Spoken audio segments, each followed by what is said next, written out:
Peace Gong Podcast.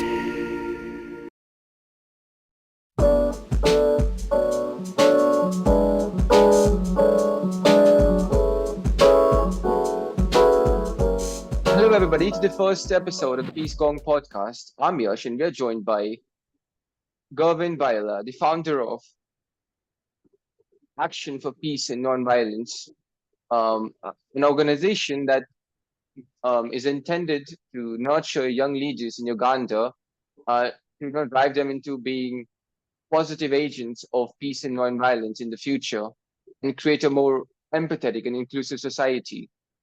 Hello, Gervin. Hello, Yash. Can you tell us a bit about yourself and your organization? Okay, thank you for the floor. Hello, everyone. My name is Gervin Baila. I am a Congolese refugee from the Democratic Republic of Congo. I live in Uganda, especially in the refugee settlement of Nakivale. I have been a refugee for 12 years, and I am the founder and the chairperson of an organization which is called Action for Peace and Nonviolence, which has the main purpose of building bridges of understanding between communities, and also trying to nurture future leaders who will be peace ambassadors from the grassroots level. So we run a lot of activities such as training people in some courses like nonviolent communication, whereby we have tried to train almost 50 to 100 people for now. And we also have a project which is Football for Peace, which has more than 100 young refugees participating in it. We use sport as a medium for promoting peace in the community. That's lovely. Before we begin with our discussion, I'd like to tell you a bit about Peace Gong and what it is and what it wants to be in the future going forward. So the Peace Gong was founded in 2012 by Dr. Javed Naki. And throughout the years, it has managed to gain recognition by the likes of UNESCO and UNAOC. Its current cohort of 2024 has about 100 fellows who are collectively working on projects that are all dedicated to fostering an impactful change through community development and empathetic leadership and public policy discourse in order to create a more sustainable future for us all. We came up with the Peace Gong podcast as a means to empower the masses, highlighting how knowledge, hands-on skills, and empathetic leadership can lead to meaningful changes by covering success stories like that of yours, Gervin. We hope to inform and better empower the youth of today into maybe being inspired to do such great things and eventually, work for a more sustainable future, as I'm sure you are as well, with your extensive focus on ACG 16 in Uganda. That was all about us. Now let's move ahead with the conversation. So, Gervin, you talked about being a refugee. So, can you elaborate a bit on that? Like, how tough of an experience was, um, you know, like leaving the Democratic Republic of Congo for Uganda at a young age, and how has life been as a refugee in Uganda? Yeah, so leaving the DRC to Uganda was not that really easy, because at the time when we came to Uganda, we had to pass it through unofficial ways in order to get our way to Uganda, because at the time sometimes they were not allowing refugees to come in, and taking into account the insecurity and the lack of peace in the country, the place where we were, it was really impossible for us to remain there. So we had to look for ways that would allow us to get ourselves to Uganda. So that was one of the first experiences that we had to go through when coming to Uganda. And then after reaching Uganda, one of the many challenges was also trying to integrate ourselves with the host community, but it came to be easier after learning the language. When you come from a different country to another one and you don't know the language, because the DRC is a French-speaking country, so we came with our French and our Kiswahili. So when it came to Uganda, we found English and other local languages. So we had again to try to find ways to learn new languages to us so that we may be able to integrate in the local community. And thankfully, we had all our time to do it, and we really managed to do it. And thankfully, for now, we are really well integrated. We live with the host community. We share things together in common, and there is no problem. We are living in peace, and that is something really amazing. Yeah, like that must be a really tough thing to go through especially at a young age. So, like upon when we were doing research in you, we found out that even your early education was really interrupted. So, how can you, expand a bit on that? Like, how was it for you to gain education, gain higher knowledge about things, gain a degree as a refugee in Uganda? With all the complication that you had to go through with, adapting to a new language, or adapting to a new lifestyle, finding a new livelihood to survive with. So, how was it with you when it comes to education? Yeah, when it comes to education, it was really tough, and it is still for some other people tough up to now, because when we left the DRC to Uganda, everything seemed to be new. So I had to spend 8 years without attending school, and that was in 2013. I left my country when I was already in high school in senior four. But Mm. imagine, after reaching Uganda, I had to spend 8 years without going to school. So it was a tough experience until when I had an opportunity to do some stuffs. My parents had to try loads to get me back to school. Then had to be taken back to school with the same program as I was from the DRC. So I had to attend school back. It was in 2020. Yeah, 2020. That's when I went back to school, and I started my senior five. And then in 2 years, I got my high school diploma in social techniques, and then I graduated. But when it comes to education to Uganda, it is really tough, because many young refugees are trying to access education, but it seems to be very impossible, because this place is really different from other places, because education, you have to pay for it even if you're a refugee. So there is only one primary school where I am here, Mm-hmm. which is run by the government, where everyone has to go, all children have to go. So you find with this one primary school, the classes are always overcrowded, and you find that the quality of education also reduces because of the masses. And when it comes to secondary education, there is none which is really for free. So you have to pay in order to attend secondary education. So you find many young refugees who have potentials are really being left behind, because they don't have the money to pay for the school fees. So many of them are just remaining there. So many of them, once they complete primary school, because that is one which is being provided for free, they just remain at home. They look for ways to continue with high school, to go further, even to the university, just like me, as I've tried my best to even try to get an opportunity, maybe of a scholarship, so that I can go to the university to continue with my education. But unfortunately, it is very difficult. So many people are really facing that challenge of education here. Yeah, like it definitely is not ideal when you have to be rich to actually even educate yourself. Like it kind of creates a bubble in which you kind of just are stuck if you don't have the money to get out of it. So that is really unfortunate. And Like, you talked about your own struggles both in DRC and then Uganda. So how much of that played a massive factor in wanting to do something for the youth of Uganda? Like having had, struggles gaining education, having not had education for years after moving to Uganda.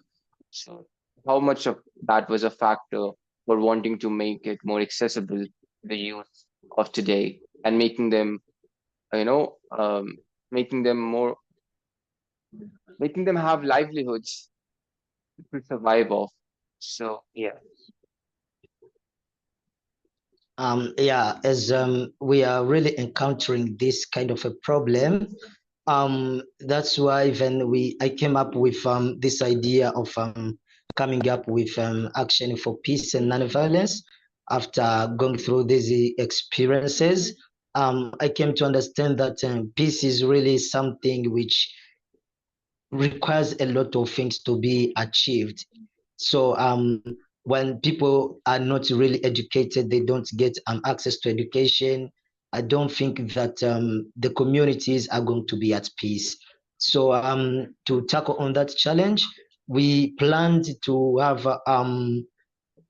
activities and also projects to run in our organization, like providing free education to these young people, like by looking for funding, and then we look at these people who are more vulnerable and they have a lot of potential.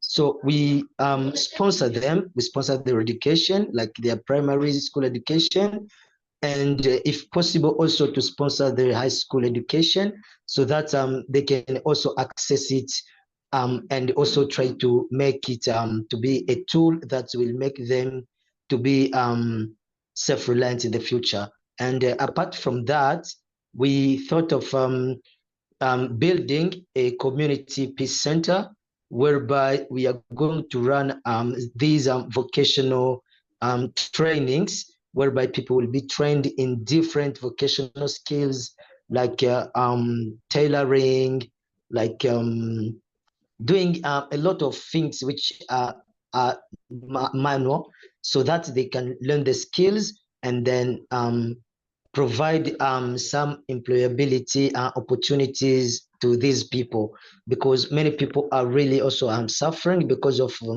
lack of job opportunities. People want to learn new skills and they apply them in their lives so that they can generate some money and they try to be self reliant, but they don't really get these opportunities. So you find that everything requires money. If you want to learn about even these skills, it requires money. So people are willing, but no opportunities. So we thought that if we came with things like these ones, we bring them to the community. We bring people to come and learn these vocational skills for free. Like, it will be really helpful to them. It will help them, and it will make sure that these people get better lives than the lives that they're having for now, because many people are really jobless over this side. And so you find when people are jobless, they have nothing to do from morning to evening. They're just sitting home. So you find that this lack of job opportunities is creating a kind of resentment in these people. So these people are really turning into different people that they really never wished to become. Some are becoming alcoholics because no jobs, so they're just sitting there from morning to evening. We are getting cases of child marriages, because you find like people don't have really jobs, they don't get education, so from morning to evening they're sitting there. We are also finding cases whereby some people are really turning into bandits because they have nothing to do.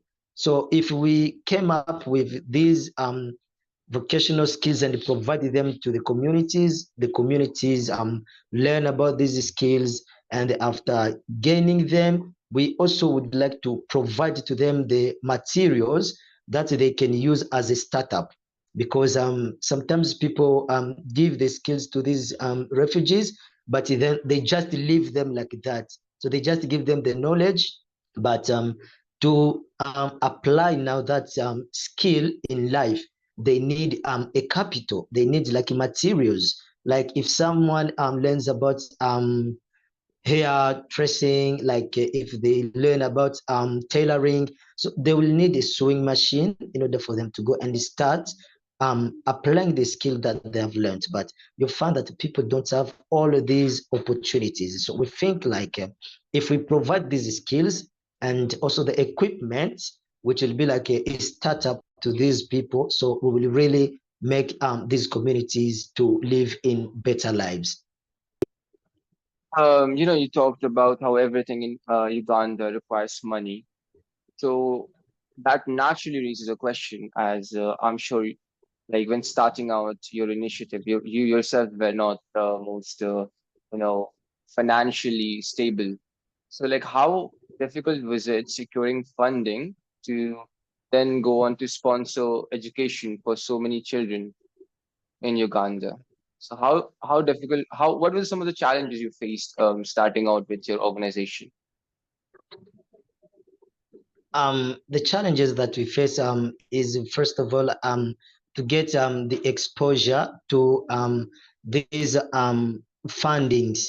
So you find like especially when organizations are really focusing on SDG 16 over this place, many don't really interest themselves in this SDG about peace. Many don't really. So they fund these other like SDGs like quality education. It is one which is the most that people really push forward, forgetting that we can't really have the rest of the things without peace, because peace is really what brings development. A community can never develop without peace. We can't really have education if we don't have peace. So peace is like the mother that is really covering all of these other SDGs. But unfortunately, people do forget about this peace initiative. People are not really focused on peace building activities. And that's why you find that people are not really living better lives. And that's why I came with this idea. We said, why can't we be different? Why can't we bring something which is going to be innovative? We bring something that other people are really neglecting. So we raise this issue because it is a pressing issue which is really happening in the community, but many people don't care about it. But then the biggest problem comes to funding, because everything for now, as you've said, we are not really financially stable. So we fund everything for ourselves. So be it conducting peace building workshops, everything. So we have to fund it ourselves without any external help.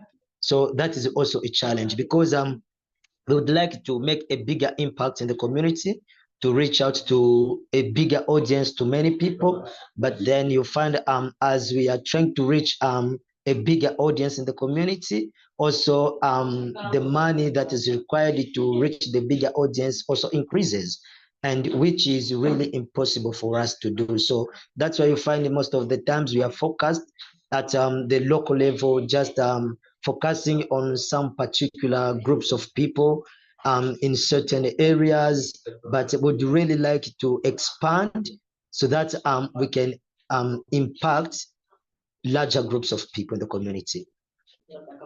Well, we hope to give you a platform from where you can promote your initiative and maybe secure some funding.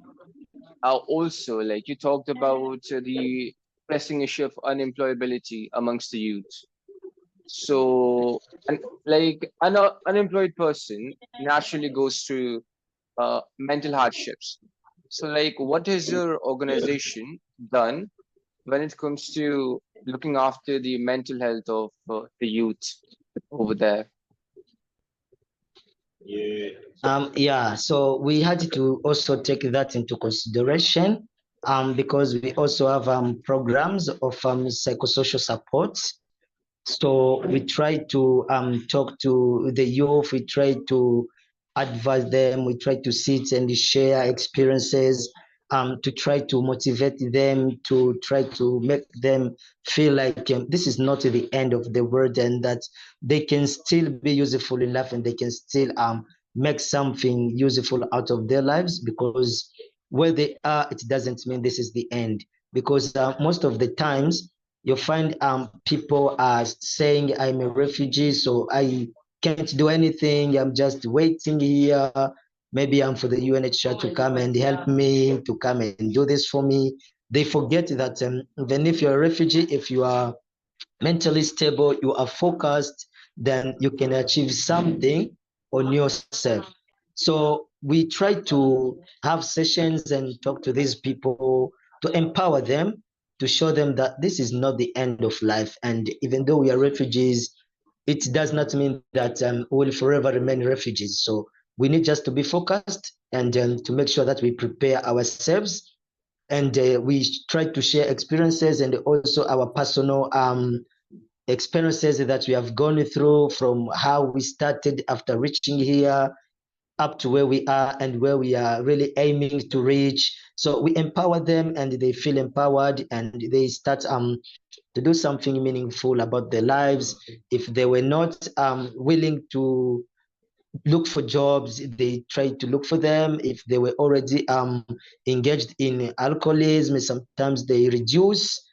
So yeah, we have such kinds of programs that we make sure that we help these people, because mental health is also another pressing issue here in the refugee settlement of Naki Valley. It's really common in many people, especially older people. You find that they are full of alcoholism because of their mental status. So many are doing things that they were not even supposed to be doing. But how do we really help these people? So you find that when we approach them, we try to talk to them, the only thing they tell us is that we are just here, we don't have any job opportunity, we are just sitting here from morning to evening, we have families to feed, we have to supply for the families, and if we remain just like this without taking alcohol, so it will make us to be very stressed, because the children will start asking us for food, they will start asking you for basic needs. So we take alcohol because we want to forget about life. So we want to live at the moment. So when it reaches tomorrow, we do again the same thing. And alcohol is really killing a lot of people here. So it is really such a pressing issue that we really need to deal with in the community. Yeah, absolutely. Like, it's almost never the end of the road. Like, as they say, where there's a will, there's a way. Like, there is always a way. And I'm not sure if alcohol has ever been that way. Like, I'm from India, and the issue of alcohol has been a very pressing issue over here as well. Like, there have been countless movements against it, because what alcohol has ever done has always been domestic violence, like the youth not applying for jobs, not doing anything, not maximizing their potential, ruining their own mental health, all whilst hurting others in the process as well. So I'm really glad that you guys are taking the initiative to do these educational courses, do these vocational courses, making the youth over there more employable, giving them opportunities to make a living for themselves. Because yeah, like, when there is the slightest bit of certainty in life, that's how the anxiety you can that's how one deals with anxiety, when you know that you are going to be employed, when you know you're capable of doing something. And the fact that you are trying to make those people capable by teaching them how to tailor, how to do other things, making sure they can secure 3 meals a day, that is a really admirable thing that you're doing, and I really respect you for that.